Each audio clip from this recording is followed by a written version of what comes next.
Hello and welcome to Froch on Fighting. My name is Carl the Cobra Froch, former unified super middleweight world boxing champion, and I was inducted into the International Boxing Hall of Fame in 2023 for my stellar professional boxing career. I'm just about to go and interview Terence "Bud" Crawford, who takes on Canelo Alvarez September 13th in Las Vegas at a stadium with not quite 80,000 fans there. I think there's 65,000 fans there in the stadium there in Las Vegas. But I interviewed Canelo Alvarez a little bit earlier. It's on my last episode. If you haven't seen it, go and take a look. But enjoy this one. This episode is brought to you by Cobra Casino. I want to go straight in and start with an image I saw yesterday. And it was you sitting across the table from Canelo Alvarez with Turkey al Sheikh in between you.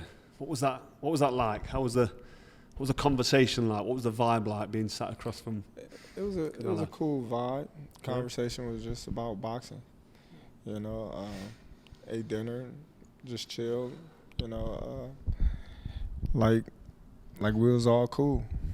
Actually, talking to Canelo about boxing now, like any kind of details, talking about your fight or just boxing in general. I find it interesting that because I've sat across from my opponents a couple of times and we do like a gloves are off where we talk and someone compares it and tries to get us going at each other. No. Was it just a friendly chat? Yeah, it was just a friendly chat. It wasn't nothing like no beef. No beef or anything like that.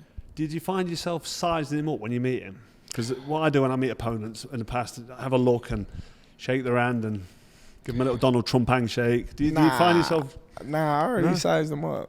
You already sized him up? Yeah, you've already done that? When did that happen? When I first seen him. Yeah. You know, I sized him up. That was already done. And how long ago was that? Because obviously you've been at 147, 154, and now you're up at 168. No, I sized him up, you know what I mean, after he fought. I sized him up, you know, a few times that we've seen each other, things like that, so. Because quite a lot's been made of this size difference, and a lot of people who have got Canelo as a favourite make a big deal about the size. Is that at all? Is it an issue for you? Do you think, right? Okay, he's big. He's a big lad. He's campaigned up at 175.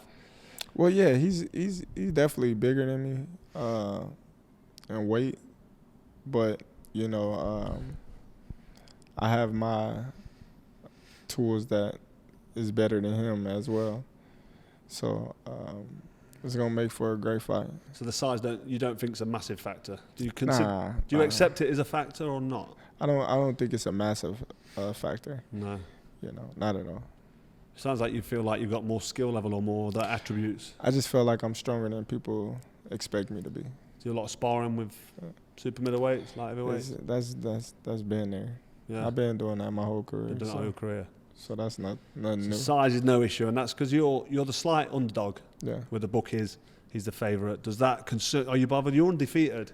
It don't bother me. It motivates me. Just motivates you. Yeah, it's motivating me.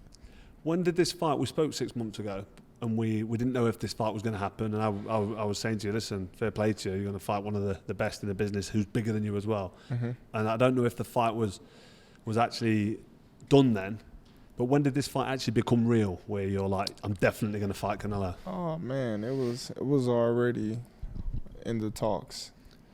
You know, when we talked, it was just in the talks. And probably a couple of months after that, it became real. And how do you feel about this now? You know, it's 100% happening. The world's watching. I feel great. I feel great. You know, I'm ready to shock the world. How do you feel about being the underdog? Because you're not used to being the underdog. I feel great about it, too. Yeah, I feel great, you know, because, you know, it's going to be a testament to my story at the end of the day. Yeah, definitely. Yeah. But you accept this is a step up for you. Mm-hmm. Bigger weight division. I mean, he's tasted defeat. You've not tasted defeat. Right. So he's coming into this. He's lost to Bivol. You know, he's had close fights. Mm-hmm. But you're undefeated. So you're taking that. Are you putting yourself on that pedestal where even though you're the underdog? Of course.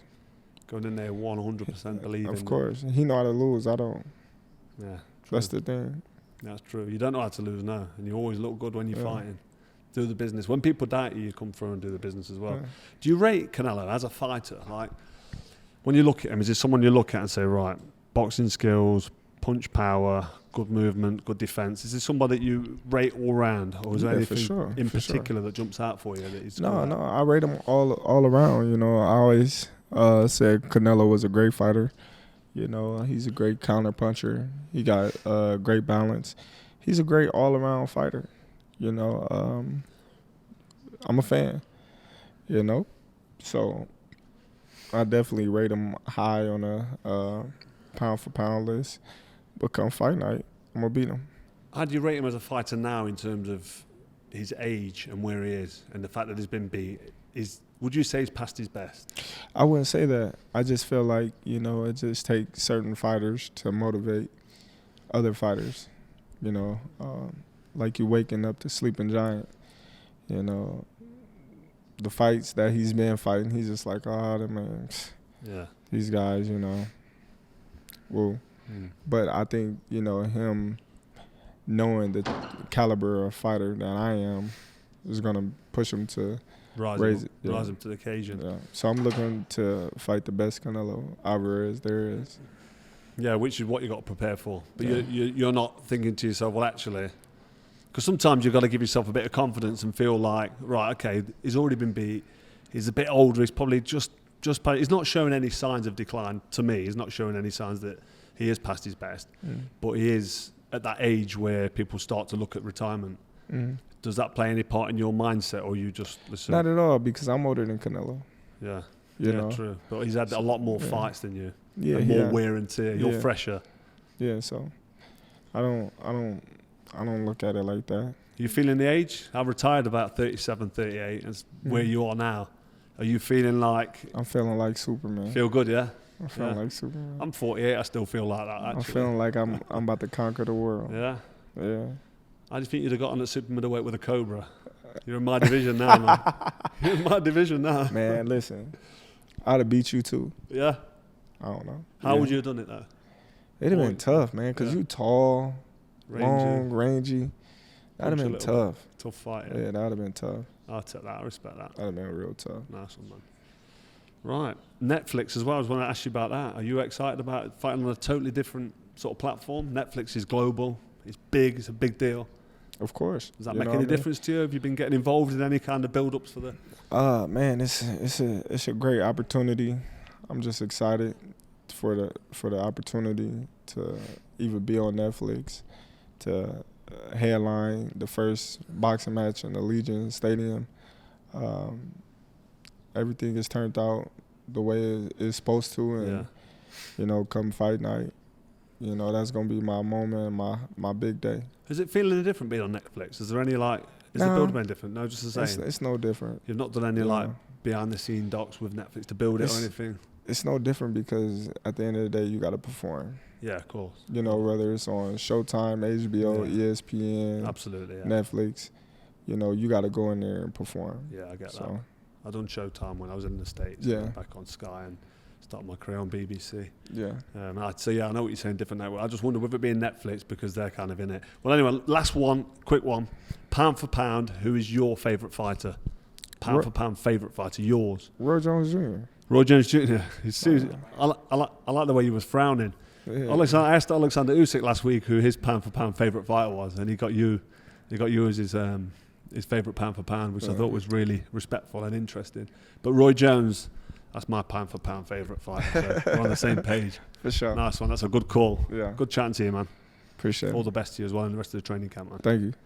So that's it for another episode of Froch on Fighting. That was Terence Bud Crawford. I also got Canelo Alvarez. If you've not seen it already, go and check out the last episode. It's been great to catch up with both of them. I think he was more knackered than me, half asleep. It was a long turnaround here. It's a quick turnaround, and it's a long day. Early start this morning, flew in late, and flying back early tomorrow. I'm absolutely knackered. I need to go to bed. Hope you enjoyed the episodes. If you haven't already, don't forget to hit subscribe. We're on the road. Me and my producer, we're doing it. It's a two-man band. We're running the show, Froch on Fighting. We're looking at going to Las Vegas on the 13th of September for that big fight, Canelo Crawford. Let me know if you want me on the ground, if you want me to go. If not, I'll just keep shooting it from home. I'm doing it the old-fashioned way. But I do actually like being on tour a little bit with my boy, Man via Rai.